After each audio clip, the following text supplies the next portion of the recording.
Hey guys, wanna know how to enable monitoring in Audacity? That is hearing your voice while recording an audio. So in this video, I'm going to show you how to do so easily. So let's get right into it. So first up, open Audacity. Now go to Edit and then go to Preferences. You can either press Ctrl+P as well. Now once Preferences tab is open, head towards Audio Settings. And on the Audio Settings, there is an option called Recording. Here, there's Devices. Make sure your microphone is plugged in.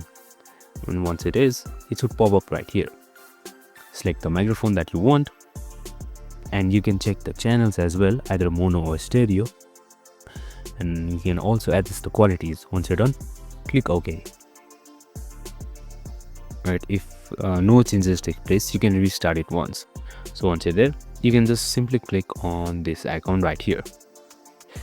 Once you run it, you should hear yourself while recording, right? And that's it. I hope this video helped. You can stop recording by clicking the space bar, and that's it. Your recording has stopped, and you can preview it by just clicking on this play button right here. I hope this video helped. If it did, make sure to like, subscribe, and tune in with us for more related videos. See you in the next one.